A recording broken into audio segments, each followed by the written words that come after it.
Hi everyone, and welcome back to another Lateral Throws video.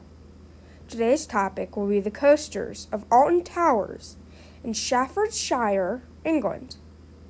I will try and have the information as accurate as possible. These are the coasters of Alton Towers.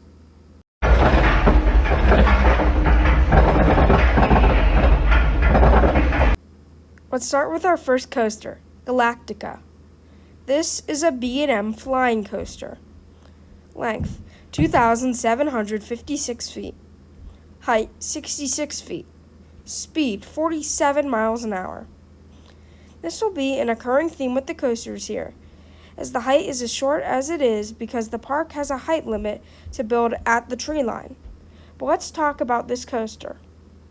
This was the earliest flying coaster to open, so it was kept a little basic. There is 2 inversions, but the way the ride interacts with the scenery looks cool. The ride looks like a ton of fun, and I'm sure you don't hear about it as much because it is in England. The next coaster is Nemesis. This is a B&M inverted coaster. Length, 2,349 feet. Height, 104 feet. Speed, 50 miles an hour. This also was one of the first ever inverted coasters. The ride is showing its age as the ride is getting a major retrack, and as of June 2023, it is still standing but not operating. The ride looks very fun and enjoyable. The ride isn't also 104 feet tall. It is 43 feet tall, but since the difference is so extreme between the drop and the height, I just decided to put the drop as the height, and that will be a reoccurring theme throughout the video. The ride seems to interact with the terrain very well, and the ride just looks like a whole lot of fun. The next coaster is Oblivion. This is a B&M dive coaster. Length, 1,222 feet. Height, 180 feet. Speed, 68 miles an hour. This ride is only 65 feet tall, but I think it is justified to put the drop as the height, since it is such a big difference. This, again, was the first ever dive coaster, so it is very basic as it is just a drop and then a turn into the station. The ride features a tunnel that looks super cool, and honestly, not much to talk about with this ride though. Of course, the drop that hangs riders for a few seconds is the gimmick of this ride, but again, since the ride was the first of its kind, it makes sense to stay basic. The next coaster is Octonauts Roller Coaster Adventure. Yes, this ride is based on the Octonauts show that is popular in England. This is a Zamperla Junior coaster. Length, 469 feet. Height, 22 feet. Speed, 19 miles an hour. This looks like a kid coaster, so I don't honestly have much to say, but very interesting to have a ride based on Octonauts, and well done for Alton Towers for doing this. The next coaster is Rita. This is an intimate accelerator coaster. Length, 2,100 feet. Height, 69 feet. Speed, 61 miles an hour. The ride looks like a bunch of fun and has a powerful launch like most accelerators do, and it looks like a ton of fun. The ride, like I said, has a very powerful launch that goes from 0 to 61 in 2.5 seconds. The ride is very short and looks quite intense. The next coaster is Runaway Mine Train. This is a Mock Rides powered mine train. Length, 1,000 feet. Speed, 24 miles an hour.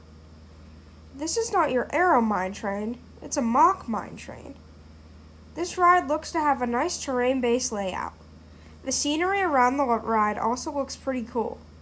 It may not be the biggest and best coaster, but it is a nice supporting coaster for the park. The next coaster is Smiler. This is a Gerstlauer Infinity coaster. Length, 3,839 feet. Height, 99 feet. Speed, 53 miles an hour. As many of you may know, this is the coaster that has the record for most inversions with 14. This features a normal chain lift and a vertical chain lift. The ride is very long and was a great addition for Alton Towers. The ride looks very cool when walking up to it, and this just looks awesome. The next coaster is Spinball Whizzer. This is a Mauer spinning coaster. Length, 1,476 feet. Height, 56 feet. This is your standard clone of the Mauer spinner, similar to Steel Dragon at Waldameer and Laugh Track at Hershey Park. This ride looks interesting as it is surrounded by trees, but doesn't seem to have an apparent theme unless I am just clueless. The next coaster is 13. This is an intimate multi-dimension coaster. Length, 2,480 feet. Height, 66 feet. Speed, 42 miles an hour. This looks like a thrilling coaster. There is a dark portion of this ride that looks neat. The ride setting is also completely in the woods and may give it a backyard feel to the coaster. This looks like a fun family-like coaster. The next and last coaster for this video is Wicker Man. This is a GCI wooden coaster. Length, 2,608 feet. Height, 72 feet.